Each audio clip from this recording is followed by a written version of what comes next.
Daze Unscripted. Let's get it started, to say the least. Yes, sir. How my brother's feeling. No guests this week due to unforeseen events. Yes. But that's fine. Totally. We must block that out, and we must conquer the days regardless. We just doing Unscripted this week. How y'all feeling? Can I complain, my brother? Another day in the life. You know, like Willie say, I could complain, but ain't nobody gonna listen to that, bro. It's all good. Ain't nobody gonna listen to it. I'm doing cool. Things seem to be more on the upslope. That's really good news. Mm-hmm. So I won't complain. I won't. Yes, sir. How you feeling? Well, how you yeah, feeling, how you AT? doing, bro? I'm just living the life, man. I'm trying to play catch up. The weather's been up and down, so that's been throwing me a little that. off. But otherwise, I've been cool, bro. That's what's just up. working. Let's get on the music shit. We haven't sir. touched on music in a minute. Yes, man. And obviously, this show started on the music side. Yeah, it did. Yeah. And Willie finally got premium. That man Spotify got premium. music now. He's back to listening to music. He's taking a Yes. break from the ebooks. Ain't gone forever, man. Just taking a break. He back on the music wave finally. Music. Yeah, man. What you been bumping, bro?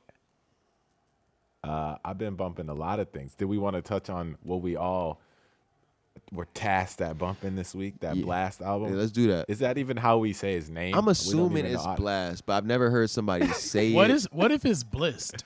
That's a whole nother Blissed. conversation. I feel like Could be bliss. What if it was blessed? or is it like something, I don't know Blast. how you put the X. So it's like the thing is, I think the X is just the A. I think he just didn't want to put Blast, which makes sense. Or he didn't want to put that V there because everybody that played out. Yeah, the It's X. putting the V there played out. Even the X low key played out, but it's okay though. I feel like it's cool.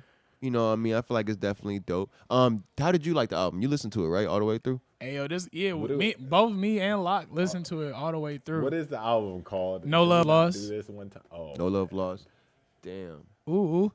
No Love Lost by Blast. Days in Effect without a doubt, but yeah, No Love Lost by Blast though. Up this year. No Love Lost. No Love No Lost. Love Lost. Thank you. That signal got Technical lost. remind me to not touch my phone. Do not Put touch that your away. phone. Do not touch it, bro. Okay. But yes, so it dropped So, this year. No Love Lost. Yes, No Love Lost dropped 2020. New type of SoCal R&B, new Yeah. age, Yeah. It's labeled as hip hop, which is surprising. a lot of melodies. Hip hop rap. Yeah. A lot of melodies. I think we should just because basically this wave as far as the sound is literally a convergence of LA and Atlanta. Yeah. That's kind of what we seeing so far. And I remember AT kind of put it in the text where it's kind of like, yeah, you get a LA/ATL vibe. And when I point out Roddy Ricch, go ahead. That was Stacy who Yeah, had I said said that. that, But though. yeah, Oh. you had initially said it was like a Roddy Ricch, Yeah. who is from the Who is West Coast. He's from of Compton, course. moved to Atlanta, and matured in Atlanta, I guess. But yeah, and like toward like the black vibe. You know what I mean? I definitely And that's where I said it was like a West Coast kind I of definitely black. I definitely see it as a mixture of like that sort of the black R&B and then like the Roddy rap. You know what I mean? Where it's still melodic, but it's on the trap side more so. And then with Black, it's still very melodic, but he can still spit when he needs to. But yeah, you can continue your thoughts. Sorry. You. Oh, all right, cool, me. Yeah, sorry. But nah, you, Willie B. Nah. So this had a real dope vibe. Like the track Overrated was definitely a vibe. One of my favorites. Yeah. And mind you, also this project is only 18 and a half minutes Yeah, long. short. So it's a drive to work vibe. Like it is literally how you want to start your day to day. Good. I want to start my day with the LA ATL vibe, but I can't choose which city I want to be in. So I want to be in both.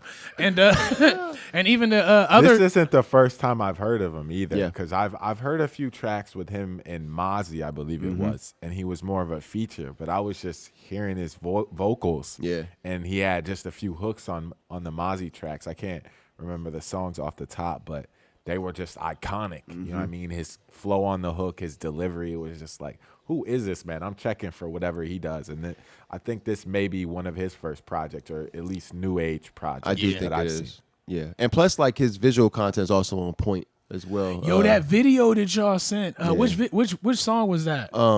That was for Be Alone. Yeah, I thought it was Alone. Yeah. Yeah, that video was nice. That video was It's a definitely vibe. nice. I didn't expect it to be like that because, like I said, like I can see why they like categorize it as hip hop rap sort of thing because it is the tone. But like they're basically love songs. Some of these are love songs. You know what I mean? Straight up R&B love songs. So I'm interested to see how he sort of like goes into that as he develops as an artist. You know what I mean? And how he tries to put himself in a lane. You know what I mean? I mean, y'all know me. I've been saying them genres is kind of dead. Yeah, you know at this what I mean? point, bro. Yeah, at this point. I think What is a genre? I don't know, but what I'm also seeing is a contemporary urban music renaissance, and I don't. There's no real phrase that I feel like can coin that, but as far as a descriptor, I think among like the quote unquote urban community, we are seeing a renaissance of us playing with different cadences, playing with different sounds. You have somebody like rest in peace, Juice WRLD. They would kind of play with even kind of like maybe even like a little country sound. Even Uzi Vert. Yep.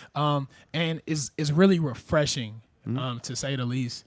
Definitely getting rid of some of those molds that were placed on hip hop and rap in the early days. You know what I mean? So props to the young artists trying to stretch their legs. I mean, we got to look at how many categories and how many different types of people listen to hip hop now. So it's like there's so many sectors of it. You know what I mean? There's the skaters that listen to it. It's the emo kids or the sad. You know what I mean? There's the just popular suburban kids, exactly. the kids in the city kids, the inner cities. You know what I mean? There's so many different people listening to hip hop now. It's grown. Facts. So there's definitely different sounds now. There's also a lot of albums that also came out that were kind of on the radar, under the radar. You know what I mean? Whatever it be. The Conway album. Conway the Machine, from a god, from a king to a god. Griselda. Shout out. Upstate. Really though, watch out for them. Between this album, I'll touch on that. The Conway album is not. So this is real funny because you talk about contemporary urban music and being this renaissance. This guy actually goes back to the beginning of hip hop and embodies that spirit of like the mid to late 90s when it's in New York, like the sort of like the Mace, the Wu-Tang type of thing, like that New York rap, you know what I mean? Where they actually trying to talk about something and push something forward and trying to invoke like action out of people, or invoke a change in thought. That's really where you see Conway sort of excel. The whole collective. Really though, honestly, that's the whole tone that the entire Griselda collective sort of moves with. And that's why they have a lot of respect coming from a lot of older heads. People like Wayne, you know what I mean, who got on tracks with Conway and Butcher and Benny. So it's like seeing like the respect there because of the fact the lyrics are there. You know what I mean? And the album isn't short. It's a long album. It's about an hour long or so, about maybe 18 tracks, maybe a little more than that, maybe around 18 or 20. But it's solid. You know what I mean? He has a couple features on there, Method Man, a couple low-key artists who really got a chance to sound on the album that I'm looking for more work for in the future, on hooks and verses and stuff. They really did their thing. But dude definitely showed the power in lyricism when it comes to rap. And with this being his debut album, I compared it when I was talking to AT about it. Conway the Machine is not a new face to hip hop or a new face to rap. Though he's a new face to commercial and like industry rap, where he's like getting pushed on Apple Music and stuff like that because he was so underground for so long. The entire Griselda collective really have always been like that. But I compare them to the late great Nipsey and his situation over there with TMC, you know what I mean, and his whole crew, All Money In, like, you know what I mean, the way they were kind of moving, how Nipsey grinded for years in the local market and sort of built his fame, built his rapport, even gaining friends and acquaintances in the industry such as Drake and all these other folks that respect Nip, and then dropping his debut almost at perfect timing and maximizing on all that stuff he had built up. And you look at Conway sort of doing a similar situation. He's been grinding for a long time, and it took him a long time to get to this point, but he dropped it and he did it right. You know what I mean? It ended up being the #1 album in the country, I believe, on Friday or last Friday when it dropped. And I think 10 plus tracks produced by Hit Boy. Production's on point. Really bringing it back home. Hit Boy been killing that boy's the year, eating, by the way. man. That boy's eating. Shout out to him. I feel like we don't talk about a lot of producers anymore because the drops aren't there. We think about Metro. We think about Zaytoven. We think about London on the Beat. You know what I mean? We think about those folks. They still there though. They are. Hit Boy Hit Boy been eating, like we said. There's a lot of obviously him and Nas teamed up for that one project this year. He has a lot of works on the Detroit 2 Big Sean project. Yes, he had a few other singles, I think, earlier in the year that he just had produced, and then obviously man's been busy on this project as well. Does Hit Boy? He's definitely is he underappreciated? Like I don't know. To really list it off, he's been really busy in a really big part of hip hop this year. Again, bro, it's one of those things where it's like as a producer, and you got to think about it, some of these songs could be locked away for years ago. You know what I mean? That he's been worked on. Yeah. And there's also so many different versatile producers. All the producers you just previously named. Yeah. You know what I mean? Some of the ones getting more shine now, Kenny Beats, Monty Booker, these type of producers are getting more love as well because they're showing how versatile they are. And I think most of the people in the industry, regardless of their situation, regardless of all that, they have that type of power to like put in enough work in 1 year and get enough features and get enough kind of placements, I think, to really make an impactful year. And we'll call them like, yo, they're in the case for producer of the year easily. Yeah. Plenty of producers have that ability, I believe. Yeah. I think when producers get too visible, we as the public get too used to like, oh, that's their sound, and I think it takes away from them being able to be flexible. I like hearing some production and being like, oh, this is totally out of their lane, but this sounds good. You mean like Metro? Yeah, I kind of like. And that's go ahead. That's why I like Kenny so much, and I know me and Stacey talk about him a lot, and just watching his whole Twitch situation, like what he's been doing, and like obviously on the whole other side, the actual music he puts out and has put out this year, the diversity and range in those productions. Crazy. And you look back on a lot of folks. Mac Miller was one of those people that really pushed the envelope when it came to hip hop. You know what I mean? It came to rap. Then trying to push the sound forward. It's interesting because you look at Metro. Metro has done a couple collab albums. He's done the one with Future and Drake. By the way, just passed 5 years yesterday. I was just looking into that. Wait. What a time to be alive? 5 years that's ago. That's 5 years old? 5 years ago, bro. Yeah. Crazy. Time zooming on us, Willie. That's the days, brother. So what a time to be alive. Also that Savage Mode with 21, and then he also did the Big Sean album. So those are 3 albums that Metro has been directly associated with being the producer, and then they had the artist. And you listen to those. I think Metro's talked about this in the past about how he doesn't feel pressure to do something different, or at least he feels like he doesn't really want to because. I'm not really sure. It works. Yeah, I mean it does. It works 100%. And I think also that's why he kind of he's laying low right now. Yeah. And he's probably doing kind of similar to what Hit Boy was doing maybe 5 years ago. Setting up vaults. We were like, where's Hit Boy? You know what I mean? But he's been working. He's been setting up these placements. And when the time comes and they drop, or he has a year where he just puts a few together, we're gonna be like, oh, this isn't new. Yeah. And I think kind of where Willie's sentiments were, like I think that's kind of how the Baby's producer kind of was. Jetson. Yeah. Okay. At one point, that whole 808 that but everyone was trying to duplicate. He even talked about it, about how that's how he created, because that was his process even then. But he was like, I look for a heavy 808, add some drums. Like, it was mad simple, and the beats were simple though, but it was almost by design. And so you got to give people credit where it's due. You know what I mean? Even folks if people try to recreate, like you said, folks try to. A lot of folks fail. You know. One thing, longevity. Sorry, Will, to cut you off, but longevity will always kind of shine through on how versatile the producer is. I agree.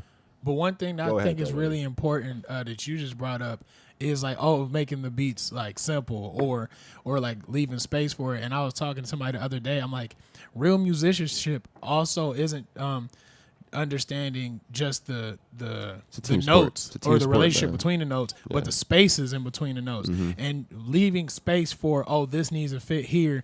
As well as wondering about how, as well as if you're building, that's one thing that you don't see often is that when you're building an instrumental as a person is building the song, it's a different level of chemistry. You look at a lot of Drake stuff is like that. Drake's beats without Drake almost sound like nothing.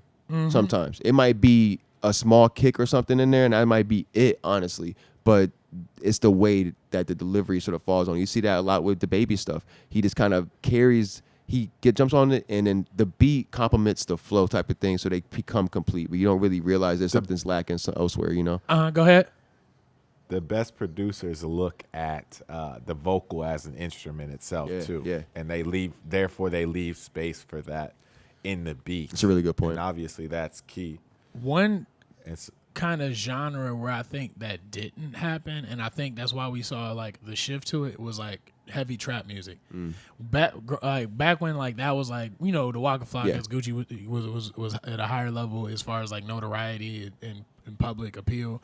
The beats were so heavy, and I always felt like there's not enough space for these raps here. And then we kind of went to a diet trap type of lane where like, oh, there's space here now. You still got the hi-hats and everything. I think people outside of trap started finding ways to incorporate trap into their stuff. So they were already versatile, and they were able to add in these tools to make themselves a little bit more versatile and create a different sound and grow with the times. I feel like it's telling to see people be able to adjust that way. Okay. Another album actually dropped. A couple people dropped, but another person we wanted to talk about was Lil Tecca's album. And I know you were kind of tasked with with listening to that. How did you Tecca? This man he's a man now. He 18. He a man now, baby. And he been out. I'm dropping all the names. We Love Virgo, or is it Love Virgo? I forget. Let me peep so we don't get that wrong. It's Virgo something. Yeah. Must be a Virgo World season. Virgo World. Thank you. Very interesting. This is technically, I think the first one was more of an EP, so this is technically his debut. Okay. I was looking at his Twitter at one point. He was calling it and kind of coining it more as a debut. It's dope. Y'all know me. I've talked about Tecca in the past. I think he's a little bit more versatile than some of the other littles that we. You know what I mean, there's obviously. Did you just call them littles? He's a little. He's a little Tecca. Are we Lil old Uzi? enough to say that? His name is Lil. Oh, okay. All right. I'm thinking that we calling these young bucks coming on scene the Lils. Oh, no, he is Lil Uzi. I mean, no, he is Lil Tecca, so he's a Lil along with Lil Uzi and Lil Yachty. No, these folks. Yeah, don't touch your phone, brother. The way my phone looking, it's not a young buck. It's an old buck. Yeah. Yo, the phone's OG. It's on the way out. AT is like the uncle to be touched. Let me zoom the photos. Like, no, you can't zoom. That's not how that works, right there. Like, it's his phone. No, that's the thing. But you were saying he's a little bit more versatile than the other littles, as in like people who have little in front. Exactly. And that's the one thing is that you see the littles get it. Their inspiration a lot of times when it comes from it, it's starting at Lil Wayne. You know, it's Lil Wayne at the start, and Lil Wayne is one of the most versatile artists in the history of music in general. You know what I mean? So if they're taking their true inspiration from him, the people that really embody it, you can really see it in their music, you know? And also he's got kind of more of that New York. He's from New York. Mm-hmm. So it's like, you know what I mean? You can only get so big in New York without having some type of lyrical ability, I believe. Yeah, I agree. I mean, that's why we see the new age people that are popping in New York, regardless of their melodic melodies. A Boogie can rap. Yep. Davies. Yeah. These folks can spit. Little TJ. Yes. Little TJ can rap. These people can all rap, and that's what we see with Lil Tecca as well. At the end of the day, he might have more of the melodic, auto-tune, typical kind of sound that we hear, but he can lyrically deliver on. We also talked about how young he was and how this is. I mean, he is really young. Like in general, I think he's about 18. He's you know, basically, I think he still got braces on. You know what I mean? So, a lot of folks, you think about where he was when Dwayne dropped Carter 3. Yeah. When Drake came out, he was a kid. He was 8 years old, 7, 8 years old. That's when heavy basis. That's his foundation. You know what I mean? His foundation is Drake and that new Wayne, where Wayne started to turn up really in the prime of Wayne. And when Drake really came into the scene, you see Cole come onto the scene. Yeah. This is where he was developing his taste in music. You know what I mean? So you think about where his foundation is. It's a lot of melodies, bro. And to him, it makes sense. And he already has one hit. Yeah. He already has a smash with the Ransom song. Willie, that might be the only song Do you know Little Tecca? Nah, but I'm about to peep now with the Spotify. I got white. I got what is it? I got white. I got no. I got red. I got blue. Oh wait, I heard that one. What you want? I got red. white, I got blue. What you want? Yeah, I'm about to. I'm gonna have to put that on there. That's Little Tecca. But one thing I think is really important in the days is kind of how some things are cyclical in the days. There, I think there's even like a passage of scripture talking about how there's nothing new under the sun, but it's really refreshing when you see people kind of put their own flavor, put their own sauce, make their own innovation on something that was a foundation to them, and understanding that like, hey, there's nothing wrong with this, or like we're bringing it back to this, or like we're gonna refresh this. Like being able to take music or take what is near and dear to you, put your spin on it, put your character on it, and now you got a whole new wave of people that may not even be hip to the old stuff. Yeah. Or these other kids growing up, they got it. Look at Drake, man. They got Drake, the sauce. Yeah, and Drake travels around the world. I think that was the battle. I think that was the battle between the kind of we saw maybe 5 years ago where it was like the new heads fight or the old heads fighting back against the new heads, where it's like we want it to stay in that space. But at the end of the day, music has always been something that's recycled, especially hip hop. Yeah, exactly. You know what I mean? Hip hop is the roots are recycled. Yep, you got that point right there. It's based on that. Yeah, we're incredibly diverse hip hop is based around black culture in the end of the day. And black culture is incredibly diverse. There's black kids in the burbs now. There's black kids in the city, black kids out this, that, you know what I mean? All different walks of life. And like you said earlier, hip hop now no longer just pertains to black kids. It started off that way. Nowadays, there are kids in every walk of life. You know what I mean? Every ethnicity, every country. Honestly, listening to this music, and making it their own, bro. You know it's what I mean? transcending different walks of life, and I think that's really important to see how quickly that's really what it is. How quickly this particular genre of music has touched 25 lives. years, bro. 30 years. You know what I mean? That is not long. No, not at all. And it's still here, still strong. Very strong. Still growing. Still growing. Has, in my opinion, and I'm sure there's stats with this, surpassed rock music as the most popular genre, at least in our country. Yeah, I agree. Possibly worldwide. I wouldn't be surprised even if it was worldwide, where it was like this is the most popular genre, most popular type of music, hip hop, rap, R&B type of thing. You know, it might turn into the most selling genre. Yes, I agree. Now with I want to well. ask this question because every empire doesn't last forever. Do you think that there will be a time where hip hop is not the top genre? Do you think by the time we're old, it's going to be another iteration of hip hop that's still live and well? We talked about this a minute ago. Music is always changing. You know what I mean? What we call hip hop today may not be hip hop in 30 years. You know, so that's one thing to consider. Hip hop may still be that thing, but hip hop may not be what we consider it today. Just like hip hop isn't what it is today, what it used to be in the 90s. You know what I mean? It's just a different animal. I also feel like there'll be more and more subgenres being created out of hip hop that would become more popular. In a sense, you look at rock, you know what I mean? Rock is a subgenre of blues. You know what I mean? And you look at hip hop. Hip hop can be considered a subgenre as that as well. Yeah, of jazz or blues. With a push on the spoken word aspect. You know what I mean? And pushing it towards more of a lyricism aspect and focusing on that. But as this goes forward, I believe that hip hop will evolve and it will become several subgenres under that where we'll create new different types of music.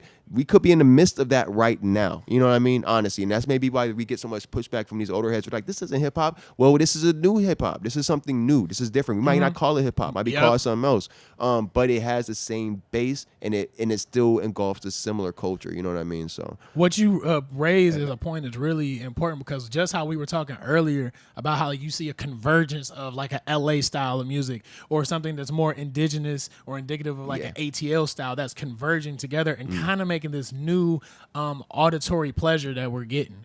And it's just a different way. What's up? I was just going to agree with your point. Basically, as the internet, as things become more connected, we've seen basically these sounds and there's really more of one worldly slang. There's no, you know what I mean, dead ass spread everywhere. You have people down in Florida saying that was dead New York ass.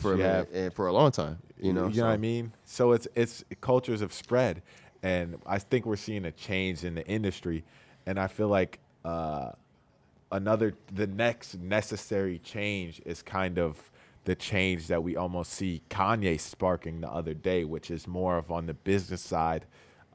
Some of that has to change before we can really truly figure out how to move forward as entertainers, as an entertainment industry, as music, as what it is. To your point, you look at how Deadass and similar slangs like that have sort of spread around the world. You look how hip hop has spread. I say the cause for that is social media. You also see Kanye West trying to use social media to try and educate people in the masses. Now, given whether or not he's actually educating folks by just placing this stuff out there, that doesn't really tell anybody anything by just placing your contract out. Have y'all read that? Have y'all read any? Yeah, I have read it. I actually read an article on Business Insider that had two entertainment industry lawyers look into the contract and give their own thoughts on it. I think I sent it into the group. You must have curved it. You got to peep. I'll send it again because it's a YouTube. No, it's video? an article, bro. You got to read it. So okay. yeah, I got it. He was like, I gotta read. Reading? That ain't fun. But I feel it though. I'm gonna send it to you again. But looking through it though, it really, because personally, I don't know. To your point, we talked about this the other day, completely unrelated to the pod, but like with contracts and agreements, there's tons of jargon, bro. And unless you really are like in it, it might be going over your head for real. So a lot of that stuff is probably going over my head when I read it flat out black and white, which is fair because I'm not an industry lawyer or I've never been an artist or anything like that. But these lawyers are able to break down some of this stuff in the layman's terms to sort of explain how it affects Kanye and how it affects other people and other albums that he's dropping and how it affects his career as a whole. And in the end, they said his initial deal that he signed to Universal wasn't probably the best, and they thought that I would probably advise against signing that initial deal. But the most recent deal that he signed, they said that they would most likely, they would definitely push their artists to sign that deal because of the fact that the way Kanye handles it, it's more favorable. I mean, he gets a lot of advances, bro. He gets tons of money in advance, and he always goes over budget. But, and bro, it's a compromise thing, and it's listed on the contract. And we've so. talked about this as well before, where it's like it doesn't really. Kanye is an artist with leverage. Lots of the leverage. Real scam, and I think that's why he got played when he first got signed. The real change has to come from the initial signings, these initial deals where they're really scamming people's whole like career. The 360s. I always bring up Meg because it was like so blatant, and it came into light so strongly recently, and she is somebody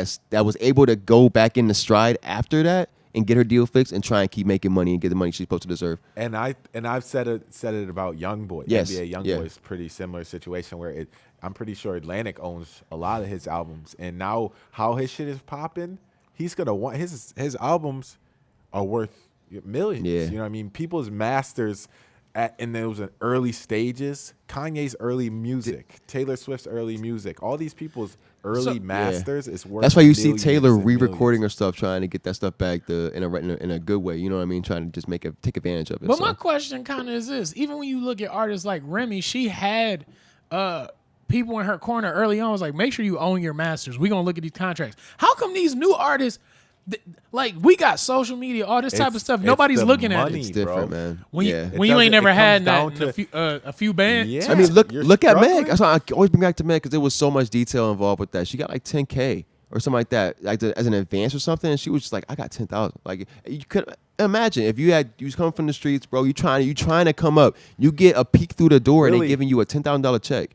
Do you not say yeah? And that's also yeah. That's also why I've been saying the whole Joe Budden fight with the podcast as well. If someone came to us right now and offered us, you know what I mean, a certain amount of money, and they said none of our footage is ours anymore, none of our audio is ours anymore. Are y'all taking that though? But they give us $5-10 million. We'd have to discuss. You have to. We'd have to consider it. But we want to, obviously, we've owned all our stuff this whole time. We put up, it's us three putting this You look out. at some of these other folks. We don't need anybody. Other folks with making this music, they can pop really fast. Yeah. They can go from 0 to 100 within a couple months, honestly. You know what I mean? When you got that type of supporter backing. But then if somebody knocks on your door and they offer you $1 million, like to YoungBoy's situation, offer you $1 million and you come ain't never synced that. You're like, I get $1 million? I can buy 6 kids. I can buy my mom a house. I can do everything I've been waiting to do. I could do it right now. I'm going to do it because then I'm going to make money later. And that's what you think. I'll make money, but you're not making the same amount that you will be making if you had taken it. And you don't realize they don't realize how little how much you actually missing out on. How much it breaks down, how many percentages you got to split taxes. off. Your point. Exactly, all these people, taxes. Exactly. That's a lack of education. I've talked to AT about this the other day. It's just all comes down to education when it comes to fixing a lot of this stuff, man. And again, it's a tough decision. It's gauging. If someone offered us a certain amount of money for the podcast right now, we'd have to gauge, is our podcast in our hands worth more than what they're giving us? You know what I mean? And it's a valid conversation to have. For 2-3 years, what if those 2-3 years make them more money than they gave us? Could make them the money. 30 million. You know what I mean? Literally 30, 40 million, but they giving us 10. And it's difficult to quantify potential. That's why you looking at it, you cannot exactly, blame these kids for getting caught up in these deals if they don't have the education around them. You know what I mean? A lot of times they don't have anybody in their corner really knowing what they're doing. But the lawyers on the other side of the table, they do, bro. You know what I mean? They know they know what looks good to this person. They know where they live. They know what they've been doing. You know what I mean?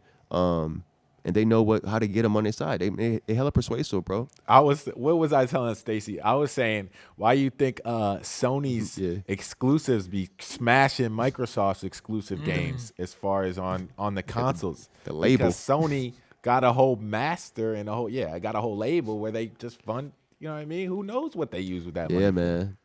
But it's money, unlimited money forever. It's money, type bro. Shit. Forever. You know? Money forever. I got another question for y'all. Do you think it's fair for labels to just not have any piece of the pie, though?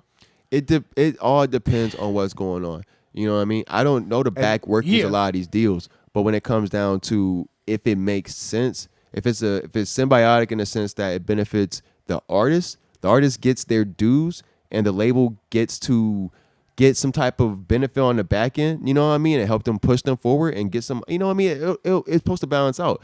But in a sense, I feel like when it comes to the artists is a problem, because a lot of these artists, they don't know what they're worth, bro. You know what I mean? We need people to go out there and actually appraise these people and be like, yo, this is actually, look at this and then look at this. This over here is worth 14 million, but you doing something that's a little better than that. Actually, this sounds better. This is better. Maybe you actually worth more than that. You know what I mean? So it's a time to try and set in a sense of perspective. Nobody knows what 14 million look like when you're coming from the streets, or you're coming from projects or something like that, or you're trying to come up. Even you come from the burbs, you ain't seeing no 14 million. You know what I mean? But that's your dream. So if it's right there, it's tough not to take it, especially if you've been waiting and grinding for so long to get it. And a lot of folks, you see them, they get it. They realize soon after that they messed up, and they kind of have to find a way out of it. But they continue to eat, though. You know what I mean? So I'm happy that. And that's why you gotta hope it's a short contract. But again, there's only certain deals they're putting on the table, which is I think where the things have to either change, or again, where Stacey was going, it has to be more symbiotic, where it's like, again, I don't know what the future looks or what the solution is, but services have to be exchanged, obviously. And I think percentages have to be divvied out. What the fair percentages are, that's a conversation. I don't know. That's a conversation for management, the artist, and the label. I also saw this recently, though, in the news. I think that TDE is about to go independent, away from Interscope. Are they still going to be a subsidiary? Because Interscope is a subsidiary. I think Shady. They're about to drop out Shady and everything, I think. And that's why they haven't dropped anything in so long. It's been a lot of talks about what they're trying to do and if they can find a way out of that deal. And what is independent nowadays? It's owning everything, essentially. But that's what I'm saying. That's a conversation. You guys still have some type of distribution, don't you? There's a conversation to be had. You know what I mean? Yeah. I think the future, and I guess I'm hoping. Do you though? Do you need distribution? I mean. I don't know, but knock on wood, I hope the future, what we kind of see for future artists, is some type of, like, if you have a label or you have a group of artists and you want to remain independent, to get some type of public offering, and then now people, whether it's some type of crowdfunding or whatever, and contractually is set up where, like, now the people who are investing in your label's creation of music, are stakeholders in your label, and they get dividends from that. Yeah. So now it's almost like you're a publicly funded label, and not only does the monies that are contributed towards your label benefit the free creation of art, but also that free creation and consumption of art benefits those who invest in that label. You look at PG Lang, that group that Kendrick is trying to push forward with Georgia Smith, Baby Keem. You know what I mean? I think that they dropped Baby Keem's latest EP. The 2-track EP, I don't know if you peeped, had Hooligan. Yeah, I saw one of the tracks. He dropped it on through that label. So PG Lang, I think PG Lang's first official drop as a album. You know, their music in terms of music because I know they had some merch and stuff like that, had some other things going on. But I think they may be making a transfer there. So I'm curious if that's their way of trying to gain some control over where that money's going. You know what I mean? TDE was a group of people from the streets.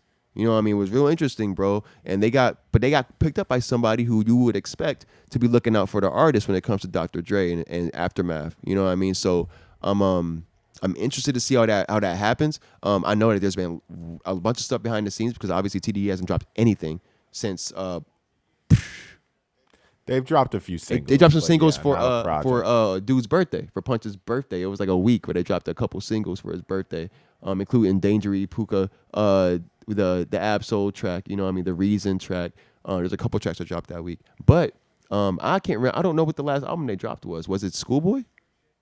It wasn't SZA. SZA hasn't dropped in years. It wasn't Kendrick. It wasn't Soul. It wasn't Isaiah. It was Reason. Reason dropped last fall. So it does sound like they holding off. And he was their newest artist as well. Reason is the youngest or the freshest artist on the label. He was the newest signee. So I just heard about this recently because of all the talks behind SZA and waiting for her album to drop and people wondering where it is. She was coming out talking about there were some issues between her and Punch or whatever. But I think that Punch is actually working on something himself. There's been a lot of stuff going around. So keep your eyes open. I don't know. I ain't got no facts. Of course, I ain't a news source. I'm not in TDE, but yeah, I'm interested to see if that's true. This is where I'm getting to. If that's true, I'm wondering how that would change the precedent for independent artists, independent labels such as Dreamville, such as even Rock Nation considered. You know what I mean? Or Grant. I don't know. I want to say Grant Hustle, but Grant Hustle. You know what I mean? MG. You know what I mean? And let's be clear. Even independent labels like Rock Nation are distributed under Lucian Grange, exactly, and Universal. So it's like, are we going to see a clear cut breakaway? And now you are going direct to the DSPs out here. I mean, shoot, why not? I'm interested. If you're making that much money and you're that size, yes, you have. Why not? I'm really curious to see how if they do it. Do they change the precedent? Do they start pushing? Do they start signing young artists? Like I'm interested to see if they put the pressure on them. You look at Ye putting this stuff all out. It's really becoming public conversation to talk about these artist deals and whether or not they're getting paid what they're worth. And we talked about Hit Boy earlier. Yeah. Look at the Hit Boy, what he posted earlier in the week following the Kanye comments. Yeah. He said he's been locked in this kind of slave deal for since 10, 15 years. Since he started, basically. Since he first signed. And like I said earlier, he got more than 10 tracks on Conway's album. He had a bunch of tracks, like you said, on Nas's album. Dude's been working all year. Basically, but how much does he eat man's off of curating hip-hop as we speak. You know what I mean? And it feels like, you think about that, like that's wrong. You know what I mean? Like he's punching the clock for the industry. It's messed up. You know what I mean? Especially for how much work he's putting in and the quality. So and again, and I kind of put it on my socials earlier in the week as well. It's like everybody, these entertainment. It's not just music. These entertainment companies and people that own the entertainment, they're making hundreds of millions of dollars, and they're paying out ones and twos to the creators at the end of the day. So it's like, we have to figure out where that gets somewhere a little bit more even, maybe 50-50, maybe a little bit more the creators. It has to balance out somewhere. Look at the NFL, the owners. Yeah, man. The sports league, same thing. Every entertainment. Yeah. It's interesting, man. And that's the Daze. That's life. It really is, That's brother. our Unscripted for the day. Yes. Days in effect. Y'all brothers got any last words for the people? Read your contracts. Nah, quit. But make sure you got people in your corner, though, looking out for you. Make sure they're the right people in your corner looking out for you, all right? When it comes down to it, it's all on you. You can't really blame nobody. You know what I mean? You just got to try and do better next time. But much respect to all these young artists out trying to grind. Shout out to Tekka, Conway, and Blast for putting out amazing music this year. I'm looking forward to more from all three of them, as well as all the other artists. I don't want to go through the list. You know, y'all out here. Y'all know. As well as all the local artists. You know, it's all love. Keep your head up. Stay up. New guest. We here. Chit. Yes. Willie. Understand your worth and let that understanding determine how much you tax. Know your worth and charge for it. Your worth effectively. Yes, sir. Yes, Last sir. words, AT. Both of y'all brought up great points. Days in effect. New guest. Hopefully next week links in the description if you're missing out on any of our content. Quit sleeping. Good show today. Good Unscripted. this. We talked about a lot of great points. If y'all not familiar, go check it out for yourself. Give us some feedback as well. Much love. We out. Daze in Effect. Daze in Effect. We out. Peace. Daze. My people, we have made it through another Daze episode, another Daze of life. And if you're not hip to the Daze, you're a little late, but that's fine. We're rolling with a new look. We're adapting with the times. That's the Daze itself. But stay tuned. We got new content on the way, people. If you happen to miss the past content we did for the past few years, know you late. Go ahead and check all that in the links in the description below. Make sure to check all the info and get up to date as soon as possible. And make sure that you subscribe, hit that like button, comment down below, and hit that bell notification. And make sure that you follow us on all social media at the Q Brand and at @the_Daze_. I'm Locc. I'm Willie B. And I'm AT. Peace. Chit. Daze.